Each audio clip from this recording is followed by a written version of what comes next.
I did put it down as in. He put it down, and then he didn't. Hello, everybody. Welcome to MZ TV, where yet again our brilliantly timed start didn't happen.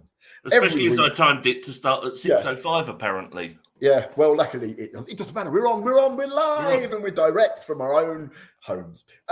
Tonight we are going to be talking about language, disability, and words and why they can hurt or why they can empower, and reclaiming and stuff. Following Rosie Jones's documentary on Channel 4 this week, there will be words said that might offend, and what we're going to do is make sure we don't say them in the offensive way, but when we're talking about them in their real meaning, we might use them, but we won't use them after that, if you see what I mean. Anyway, you'll find out as you go along. Please join in. We'd really love to know your words, the words that you find offensive and why, and then we can talk about that too. We've got a few, and I'm sure we'll get some more from you. Without further ado, let's hear that great theme tune one more time. Welcome to MZ TV. MZ TV. Had a bit of a moment then. Finger. Yeah, I thought I was gaming.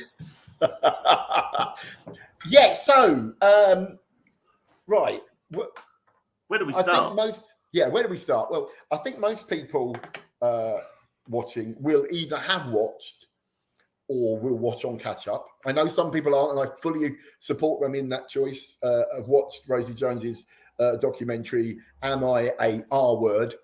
And I don't really want to talk about it too much. I think we could talk a little bit about it at the start of the show, but I want to talk about words in general more, because I don't want to come across as some miserly old bastard who used to be in television, talking about another person's work. TV is art. Art is subjective. I think there are some really good bits. I think there are some really weak bits. But yeah, if it gets the world talking, as we are, and as I hope you all are, then it's done something good, hasn't it? But we were just saying, weren't we? We were just saying, Mick and I both watch it, both disabled men of a certain age, and yet we watch it with very different eyes, because Mick's job is teaching the world about, the world, the country, the people, whoever pays him, about the use of these words, terminology, etc. And for me, I didn't pick up on the things that Mick picked up on, and I didn't realise that until we had a chat, and I'm like, okay, that's not right. And I'm like, and so you're going to have different viewpoints on this, because different people have different viewpoints or understanding. One of the great things I think about our community is we are a broad church, and I think that is really important and to embrace. We want to welcome people and say that we have to accept everyone's viewpoint and find a consensus, and that's what we use. And that, in my training, that's what I do. And why my training changes, because I will find that a word that was used when I was young stops being used, or a word that I don't think is bad now, or a word that was bad isn't. And I think, so that's why, I have to my job is to keep my finger on the pulse. And I suppose, the outcry about the use of the R word stems from the fact that that's probably the word that's coming up as the one that's the most offensive. Yeah. But we were talking about the origins of that, weren't we? Because, I was saying, when I first came across the word retard, and I will say it because the terminology used was when I was doing the timing, the points on my car, and you literally got I've had a brain fart. So when you do the timing, I remember. Do you know what? The distributor. So you would get the distributor, you would loosen it, and you would either retard it or advance it, and you could hear the engine going, like literally like that. That is where I first came across it. Yeah, and its original use was in that context of normal, advanced, retarded. So basically, when it came to medical situations, you had normal, then you had people that were advanced, so like, you know, the genius kids at school that could read and paint from the age of, you know, nothing, and then you had the retarded. And I was measured at, you know, when you're disabled as a child, you'll go to hospital all the while, and you're always, all of your abilities are being measured, and anything I couldn't do very well was noted as being retarded. So I had retarded ability to walk, retarded balance, and all things like that. And it was just like a list of things I couldn't do. And backwards or forwards, basically, yes, isn't it? Basically. But that's the point, is it started to more and more be applied to intelligence. Yeah. And my brother's profoundly dyslexic. And he was regularly told, my parents were told that, you know, your son is probably retarded because he can't read. So it was applied to intelligence, and then it became an insult. So it went from being a medical description to an insult. And all of the words around disability end up being an insult. It's really weird. And like you were saying, you know, your brother would have been in the R class, which is remedial. You have remedial. But no one said that at school. Not at school. It wasn't remedial, was it? It was class R word and all of the room full of R words. And that is it. And I think that, but the thing is, I think then it's really important to understand this is how words are made not popular, and how we as a community decide, don't use that one, use that one. Because the people who it is describing and who it is aimed at the most say they don't like it. Because it's used against them, right? It's, you know, something medical is then taken and used in a... Exactly. So and we were saying about this, you know, how things are taken in a negative way, and kids will do it, and so will immature adults. Boy, won't they? Yeah. Boy, so, you know, we were talking about Joey Deacon. Something yes. so simple, a guy's name. It was just the guy's name who happened to have, I don't know what his disability was. Cerebral palsy. Well, back then, this is it, see, back then, on Blue Peter, it was still in black and white, I remember it. He was introduced as a young man, a young spastic man, Joey Deacon. That's how it was described. And that's because spastic is also a medical term. It means something. Spasticity is something that is a medical term. And we've got cerebral palsy now, but that's in the brain. But also you can have spasticity in any part of your body that's not connected to the brain. I had nerve damage through cancer treatment as a child, and I had spasticity in my limbs and in other bits of my body. I had a spastic colon, which was now be called irritable bowel syndrome, but back then was called spastic colon. So, and they showed, didn't they? It was a I don't know, that 10, 15 minute item on Blue Peter. Now let's find out about other people. Meant to make things better. Yeah. And then next minute you know at school, people are literally doing the actions and going, you're a Joey. And it was a bullying term. Yeah. Overnight. And I know people say, oh, well, the S word was used as an insult for many years before that.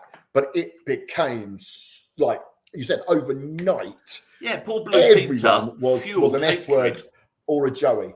Yeah, they fueled hatred unintentionally. Yeah. And I think the thing is that was the fear I feel about using the R word in the title of the documentary.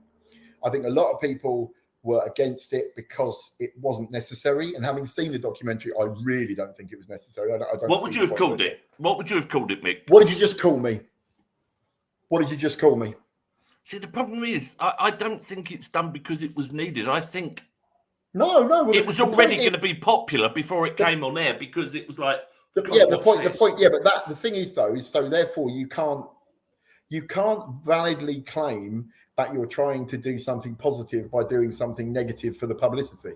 No. Do you see what I mean? So you either do something positive, or you admit, well, to be honest, we picked it because we knew it'd call a load of publicity. It means, and yeah, I did see a video of her, you know, saying how she felt. You know, she gets all this sort of crap, and yet to get it from the disability community, her community, hurt. But again, you see, knowing a bit about the backstory, I know that the reason why there was hardly any disabled people in the piece was because loads of disabled people who had joined in pulled out when they found out. That's a better term, yeah, probably. And you know, and she was sort of saying, "Oh, they're just being difficult." And it's like, no, that they understand the word has meaning and power, and you know that. But I don't blame Rosie Jones. I blame the people at Channel 4 who supported her to make it, got everything, advised her that it was okay. I know that some people have advised her it was a great word to use, and I feel that we've all piled on the wrong person. I know how television's made, and it's not people made get used by media, don't they? A comedian, right, however funny she is and however well known she is, does not have the power to choose what a program's called. No, the media kind of use people, don't they? They pimp them out. Look, Captain Tom during the old COVID, the poor old boy was used relentlessly. Well, I many years ago, I can't believe I'm going to admit this again. I presented the Thames Telethon. Right now, remember them, the banker telephones? Who are you talking to? I've got Paula on the line. That's exactly it. Yeah, I was the one going, who are you talking to? Anyway, so I went on, I did a load of stuff, and I thought I was doing something really good because I was in the media, I was talking to them, trying to get it to change the way it was done and the begging attitudes and the negative language and all that. All that went. But I was kept away from the disabled community. I wasn't allowed to tell anyone I was doing it as it built up. And then when it came out, I was kept away. So basically, I've experienced many times the way the media gets you to do what you think is right. And then you find out that actually you've offended your community. And I know that if I'd have known the real depth of feeling, and I should have really tried to find out, but I didn't. But if I'd known social media back then. If I'd have known the depths of feeling, I would have done something live on air because it was live. I would have said choices and rights and just stormed off and thrown paint around or done something really, that would have really got the message. Some orange powder. So but I think that I think this is what's happened with Rosie. I don't think that, I know Rosie. I've met her many times. I knew her before she was famous, and and she's a really passionate and funny person. This mattered to her, but I think that I think this Channel 4 have done what Channel 4 does, gone for the shock horror, Can we have your reaction here? This is what she said before it came out in the video. She said that the show contains the R word and she understands it may be shocking and upsetting. She then said, but in my opinion, which is important, I was taught by a guy who kind of put me under his wings many years ago in fire service, always said, say, in my opinion, because no one can say you're wrong because it's your opinion. Society doesn't take this word and other ableist forms of language as seriously as any form of abuse from other minorities, not from other. No, I totally agree. I mean, I do. I mean, like I said, I make a living teaching people not to say words, and they're like, "Why, really?" And you're like, "I started doing this 2008." So do you know what I mean? It's a long time to be telling people don't call people handicapped, don't call people retarded, don't call. Do you know what I mean? These are things, and yet I'm still doing it. So yes, she's not wrong. Yeah. And that, I think, but at the end of the day, I also think in the same way that I found justifications for why I did the telethon, I do think she's right, but I also think it was wrong. So, I mean, I can do this because I did it myself. I made a massive mistake that I still regret to this day, and it was in 1992 that I did it, right? So, but I can justify it. Yeah, I can justify it.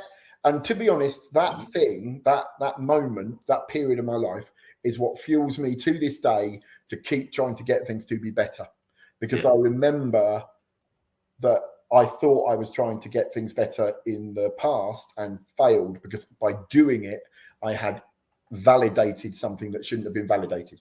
Yeah. And I think, but the point is that, I don't know about you, but did you come away from the documentary knowing why the R word is wrong? I mean, not particularly, just only the fact that it is used as a weapon, and any word used as a weapon becomes wrong. Just as someone, if we had a massive audience watching this, right, suddenly started calling at school everyone a Mick Scarlet. All of a sudden, something that's perfectly normal can be turned into a weapon. But you see, if someone started calling other people Scarlets, you see, they'd go, well, actually, I'm very flattered by that because he's a sexton. Wow. So, but to be honest, funny enough, see, that, again, that's it. Because when I was doing kids' TV, all the kids, disabled kids I met would go, meeting someone like you has made me realise that I can be cool. Yeah. And I think that was the thing. What happened with Blue Peter was they found someone with a very profound level of cerebral palsy who was in a home, who he was in the worst state possible. And they shot him in a way that made it, because they were trying to go for that charity. Oh, poor little Joey, be nice to kids like this. Yeah, pity. Failed, right? And I think that, again, you've really got to be careful. This is the point. You've got to make, if you're going to do media about disability, you've got to do it from a strong and confident point of view. And you also do have to explain more. And I think that's it. That's why I wanted to do this show. I wanted to say, we now know that the main reason why we don't want to use the term, the R word, is because the people who found it being used to describe them medically also have it described to use to describe them in a negative way. But actually, what you're saying is people who are considered the R word by medicine are less valid and less important than those people who are normal or advanced. Is it still used in medicine? Are there doctors out there still using it? I think not. I think the thing is now what happens is people are more medicalized. So you like Stephen has dyslexia now. Yeah. So he isn't less intelligent, he has dyslexia. Do you see what I mean? And like you would say to someone, your child has learning disabilities, and then you'd focus on what areas of disability that is, and you'd work on that. And like when I was a kid, children with Down syndrome didn't really have an education. They were kind of just thrown on a scrap heap, and and yet now. Do you know the term that I heard around about Down syndrome? I can remember I was probably late teens, early 20s, and I heard someone use the term, and I'm like, I don't understand what you talk about. And they called them shoppers, and I'm like, what? I don't know. Who are you talking to? And they said, yeah, the Down syndrome kids that go along trailing behind their parents, they're like shopping trolleys, and they called them shoppers. Not a term. Yeah, no, I'd never heard that. So I've never heard that to this day. But again, that's derogatory, isn't it? Yeah. That's it. And that's the point, is that when it's a medical term, we might listen to it now and go, oh, blimey. But it was a medical term. But it moved over. And what's funny is when I do my training, I talk about there are words that are obviously offensive and you're using them. If you call someone the R word or the S word, right, you're doing it. You're not, there's no good intent there. You're not like I'm using the medical term. Look I think you'll find that I'm being inclusive here. I'm trying to describe you in a medical way. No, you're not. You're being a shit, right? But there are other words that people use that probably are equally offensive, but are much less subtle. And I have three words that I use: mental, mad, crazy. Right? All of those words are medical terms, and there's also things like imbecile, idiot. All of these were medical evaluations of levels of mental health condition. Right, and yet now we use them just throw away. And I always sort of say, you imagine describing a night out with your mates. Oh, last night it was mental. We went mad. We drunk ourselves stupid and were crazy all night. I mean, to be fair, I think I've described a couple of ex-girlfriends using those words when I was younger. And the point is, so the thing to remember is that those are still being said without malice. Yeah. So they're and this is always the thing I think is that it's quite tricky to work out when someone is being insulting and saying things, like it's like, I mean, actually funny, you reminded me about the review in the New York Times of the Barbie movie. Yeah. And they said it was really spastic. There was a whole term. It was blomp, comma, spastic. Spastic film. And basically, the writer was like, well, I'm not implying, anything nasty. What they were saying was it was jerky, confusing, disconnected, And that is the insult. That's the point. Yeah. Is you're likening something to someone's physicality. All right. And so can I turn this conversation round, Nick? Because obviously Mick is the expert here.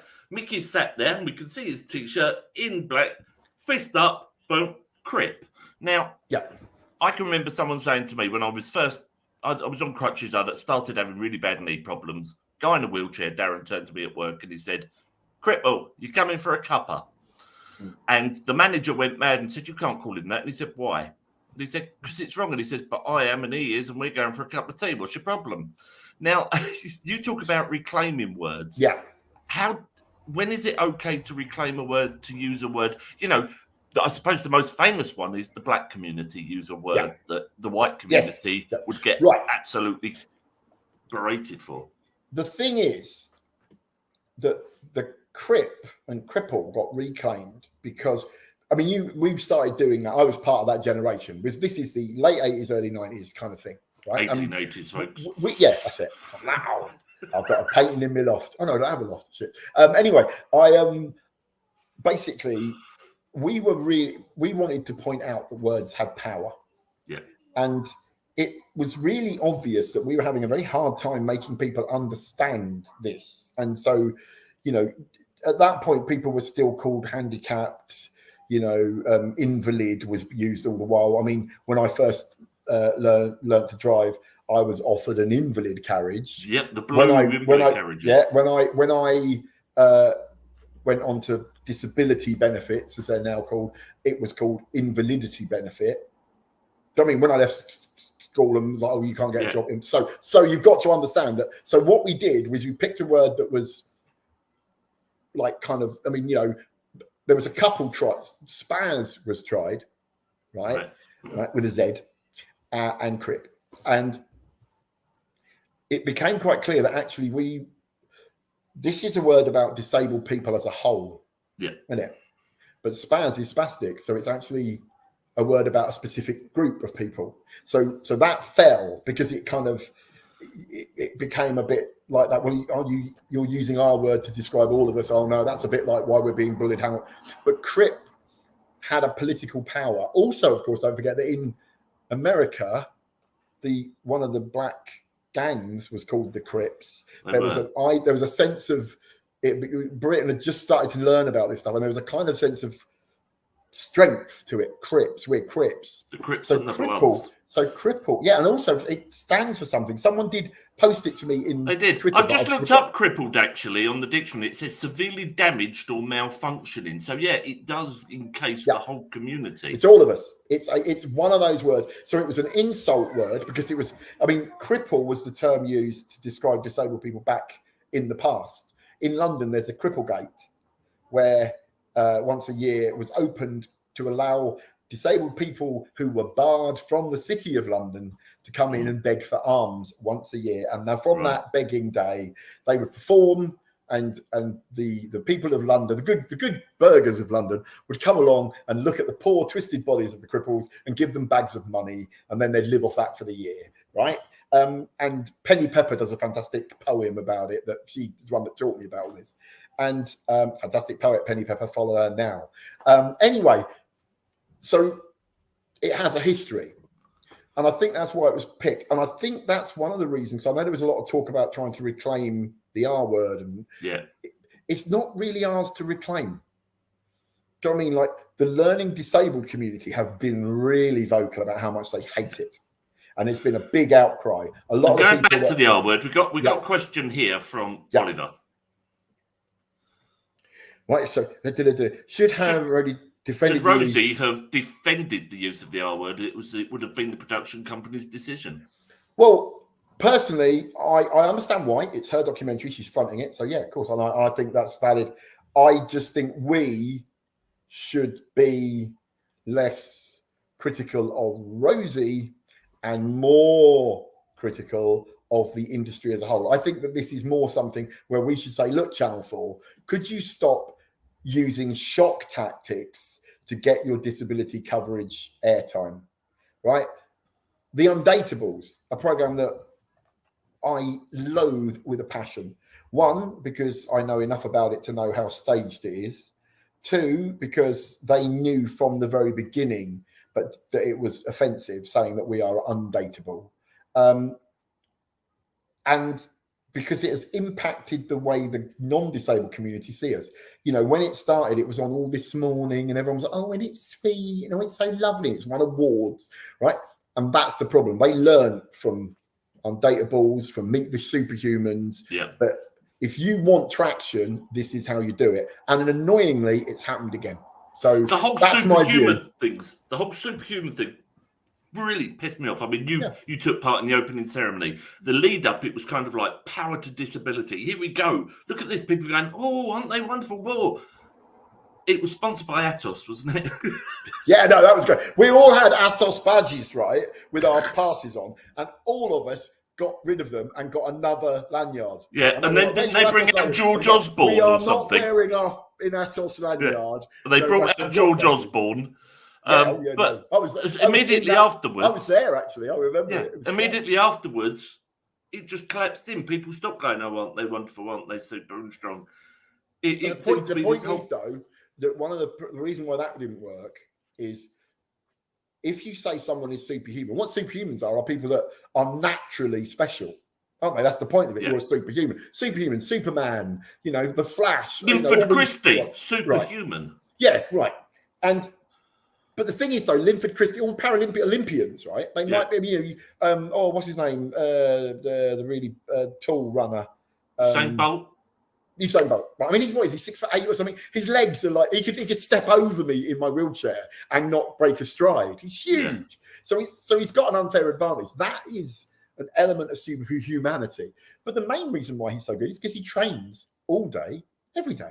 And Paralympians are the same. They don't just go, well, I'm a special kind of disabled person. I'm superhuman. I can do anything. It invalidates the work the disabled people do to do that. And it also means that there was more and more of this thing where, oh, so you're not doing it. So you could do that if you wanted to. You're choosing. Oh, yeah, we could all.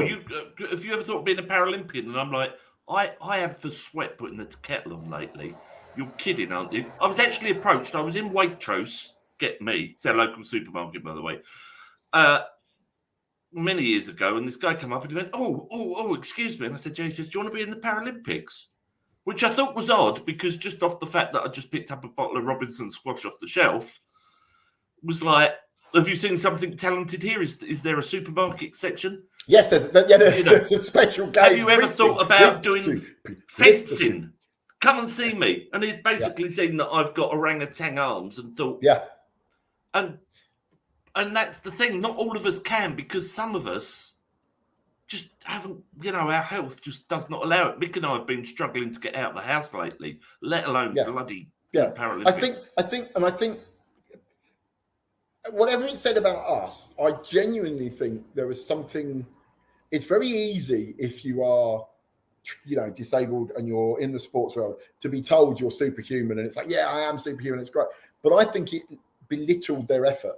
Yeah. And I mean, I told Channel 4 this, and they were, you know, there was a plan to focus more on the training, and they did as the Paralympics went on. You saw more of the work they did, but they still kind of have this idea that they're sort of something special. And I think that Adam Hill said we should be called mutant, didn't he, rather than superhuman? Yeah, I love that. Well, I mean, you know, I'm a huge sci-fi comic book fan. I've always loved the X-Men, because I think that while it was designed originally to be an example of racial difference, I think it perfectly works for our community. But these are people who are belittled and made to feel excluded because of the fact that they are different. Okay, they are special as opposed, so they are more able rather than less able. But I actually think that the similarity is massive. So I think that you know, I love that, and I think that's one of the things. I think that fiction and drama could be a way of really telling great stories about disability. I don't think we get anywhere near enough. Well, our mate Dan White, I mean, does what's his called? What's his books called? Department of Ability. Yeah, and then, like for kids, for kids, that you know, and I've always loved that idea that you know, I you know, we grew up, there was no disabled heroes, I mean, Professor X was it really, and do you know what I mean? And even he controlled his wheelchair with his mind, so he didn't bother pushing. No pushing for Professor X. Oh, it's coming! There's a gadget coming. I never understood why it was that he didn't just hover. Because if he can control his body with his mind and control his wheelchair, why didn't he just lift himself up and hover? And then that way it'd have been about the same height. I suppose the only problem is if you sneeze, you'll fall. Why didn't he also make himself have hair? I mean, come on. Actually look cool. Yeah, all the baldy and the smiley. And so if they are ever recasting Professor X, I am prepared to shave my head. we said at the beginning, now in there, Rosie said, let's start the trend of, which I thought, I must admit, I thought that's great. Was it stop ableism? Now, yes. As I say, Mick looks at this wording a whole lot differently to many of us would. And he's saying, it's not ableism, it's disableism. Yeah. Henceforth, why I am called Mick Wordy Scarlet this evening on my banner, because... Oh, we're not going to get a poem at the end. No, because it's words and pictures. Words. Wordy. Wordsworth. Words. Yeah. Ironically, I did a TV show about words, language, and insults using that as the theme tune. So, we are so old, Mick. We are so old. People are like, what are they doing? What are they doing? Anyway, yes, because ableism, in its correct description, is not all discrimination against disabled people. Ableism is creating a system or an environment where non-disabled people are favoured. So basically, society as a whole is ableist. So it's going the other way, yeah. Right. So, and what we're trying to do is say, let's make it more equal for everybody. Disableism is the active discrimination against disabled people. Right. So if you get called a name that is horrible on purpose, that's disableism. When Mick Scarlet, people. When Twitter didn't react to a complaint from a disabled person about a word because it didn't see it as bad, that's ableism. Right. And so, that's Elon Musk. The reason why it matters is because a society can stop being disableist. I hate cripples. Let's get rid of them all, put them all down, that kind of stuff, and still be ableist. So it can still say, well, we tried hard, but we didn't really get it equal. But it's better than it was, isn't it? And that's ableism, because it's saying we don't have the right to be completely equal. Because you can't be equal. You're not like us. Look, we're perfect and you're not. Yeah. That's ableist. But if they say, well, because you're not perfect, you should be put down, or I hate you, and that's disableism. And I don't know. It's just, to me, it is important. I'm a bit anal about language. Probably comes from being mildly dyslexic myself, and therefore, when I learned to read, it becomes quite important. But also because having those differences allows you to really make a massive impact on what's going on, because like I said, when you get attacked, that's disableism. But when the people that attack you are let off because, well, is it that bad? Then that's ableism. It reminds me of, when you quite often get people about, stop anti-Semitism, and people are saying, but hang on, Arabs use a Semitic language. So why isn't it that? Why does it only apply to, you know what I mean? Ironically, we talked about this as well, since you're, conversing to Judaism, in that there are people that hate Jews that are anti-Semitic. And then there are people that dislike the politics of the Jewish government, who are also called anti-Semitic. And are they?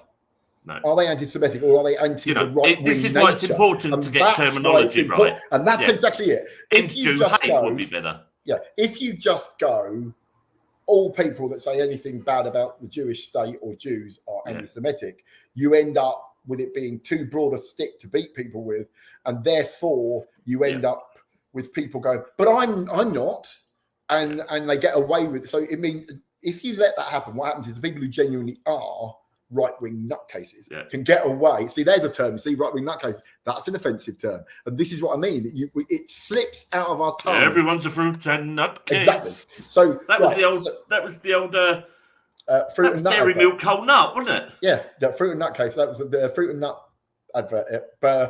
Yes, but you see, what I mean is that.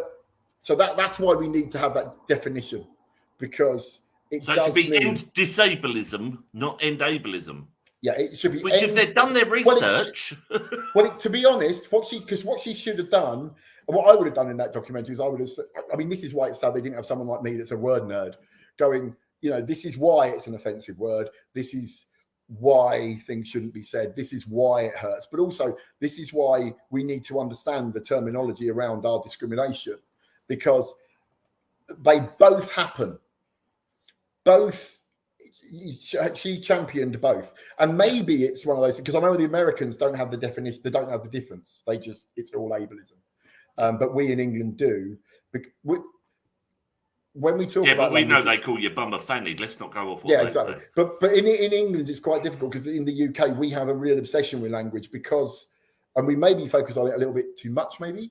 But it's all right going on and on and on about language. But what we really want to talk about is equal rights to work and housing and financial, whatever, all the things that would make it equal.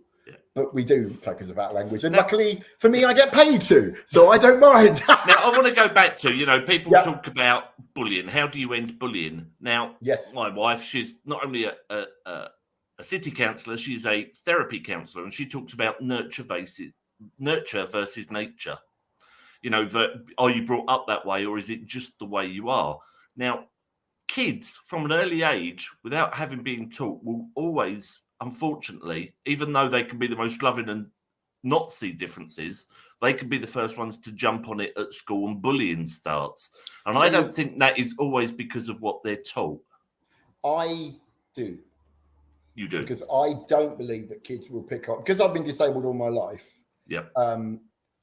And then I used to be a babysitter. So I used to look after kids when I was a wheelchair user.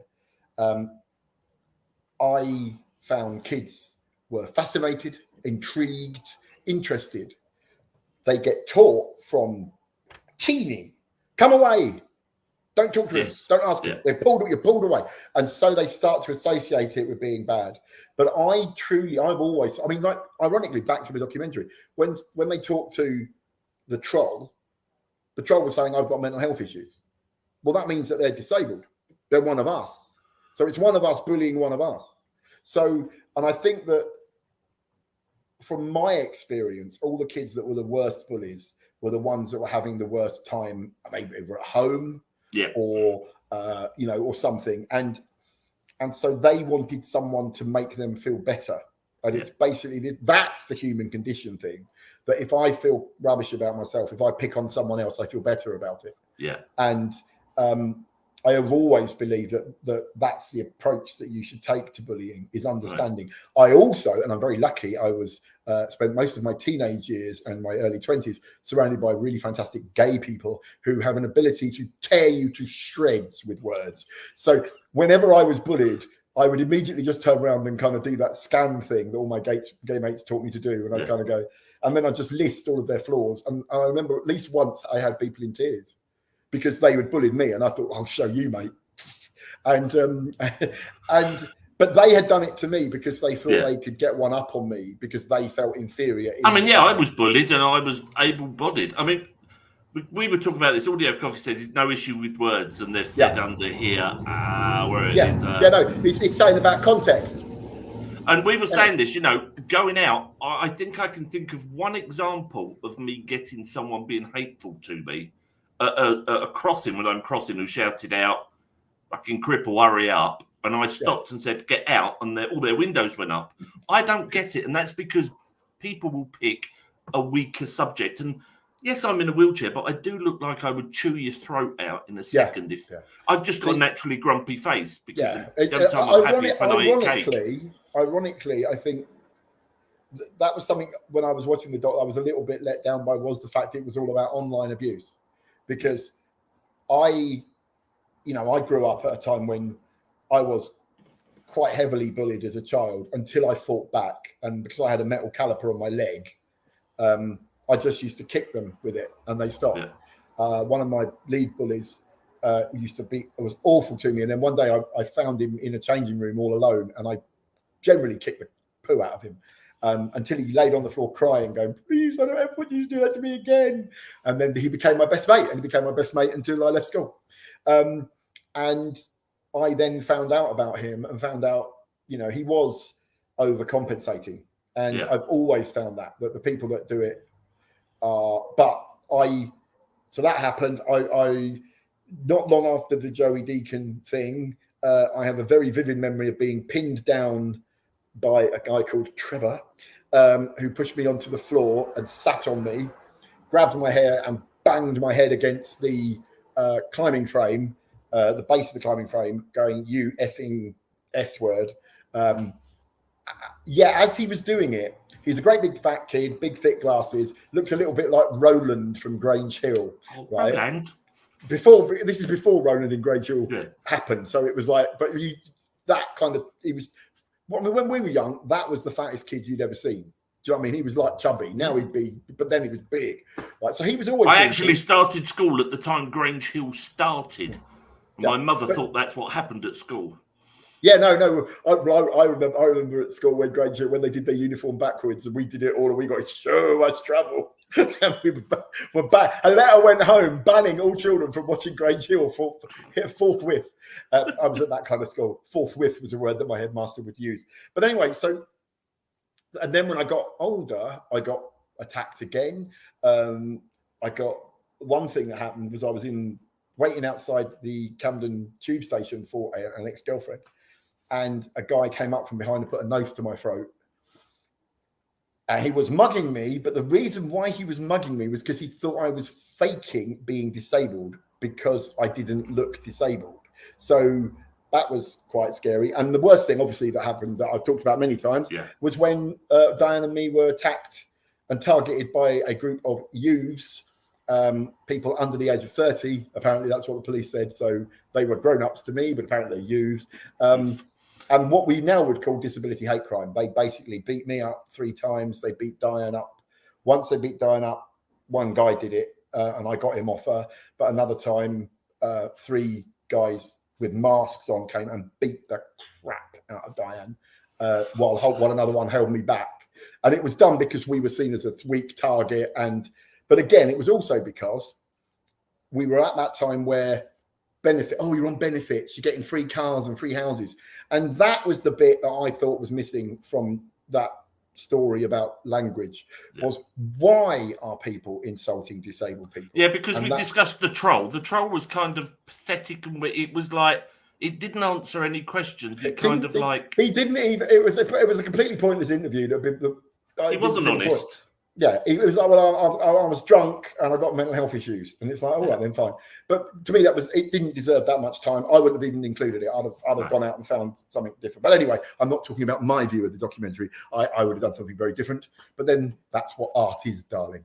But this is the thing: is you've got to understand that there is a reason why people think they can target us, and to me, that's the story that hasn't been told yet, to chart the actual impact of having, the Telegraph say, "Are you okay with your benefits going to?" Here's our online calculator. Put in your wages and we'll tell you how much you pay. And and the thing is that Mr. Jeremy Vine. We need to remember, but that goes back to Tony Blair, who implemented the first benefits assessment on all people on incapacity benefit, because we know that under Margaret Thatcher, a lot of people were put onto invalidity benefit to get them off the dole so that they didn't look as unemployed. The unemployment figures went down. But that meant that people were sort of pushed on that for life. If you were ill, I was put on it because I was a wheelchair user.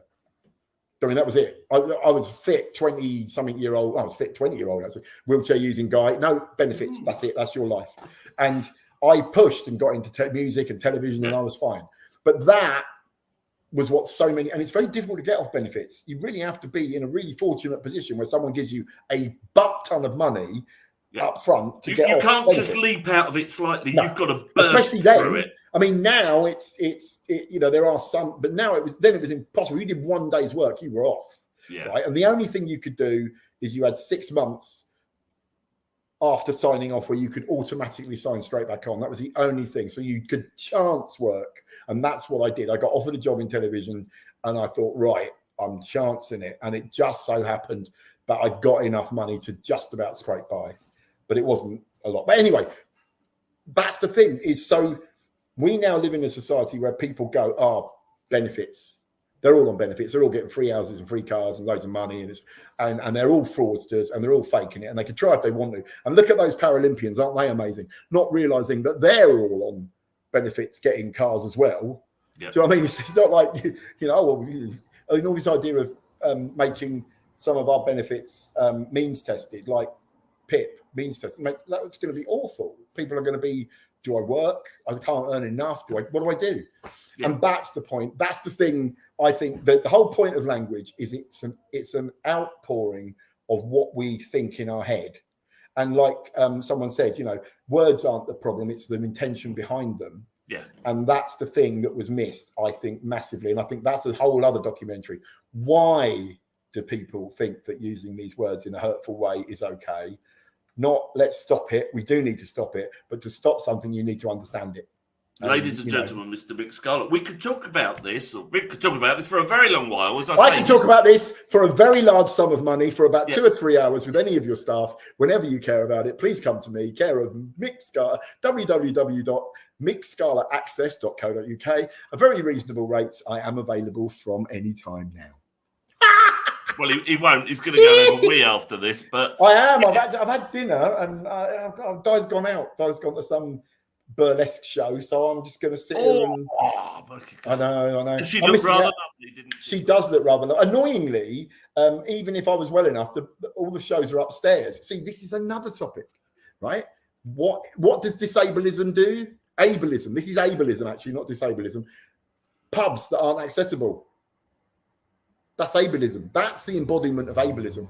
Being in a society that doesn't see the right to go out to a pub, have a house, have a job, or not, and be cared for and supported by society. That's ableism, folks. So that's what we want to end. But we also want to end disableism. We want people to stop thinking of us as inferior and able and weak and be able to attack. And we can get rid of both of those. As Rosie said, it's something that disabled people have been campaigning for quite a long time already. But I think we can carry on campaigning for it and making the world a better place. But my last question to you all, or request to you all, is let's stop picking on Rosie, because this is a lot bigger than her. She presented it. She did a great job. She got across her story very well, I thought. And I think that if it starts a conversation, and if this kind of conversation can break through into the mainstream, then maybe she'll have done that job, and we'll then be like, well, we're on the first step. It's the first step to ending. Piling on Rosie on social media anyway, because it won't get through because she's got someone paid to. Yeah, because she can afford to get it all blocked. You're wasting your time, jealous.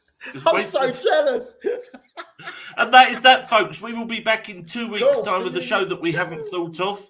But there is so much to talk about. I mean, there is so much in the news. Train stations, don't get Mik started, Another thing that I do professionally, or used to work in. Do you know what? Before we go, I used to work in the rail industry, and I really thought we'd got it cracked. All of the rail sectors and the industry and the people are going, oh yeah, let's get it. We're going to make it really accessible. It's going to be amazing. That was in 2019. I left, and during COVID, we've now got to the point where they're closing the ticket offices. Going back to a time even before I was a wheelchair user. That's how far back we go. Ticket offices.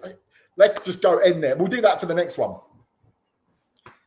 I need to lay down. My foot's gone just flipping hurting like a pig. Stop eating my foot, phantom pig eater thing. Stop it. We will see you next time. Say goodbye, See you next time, folks. Bye.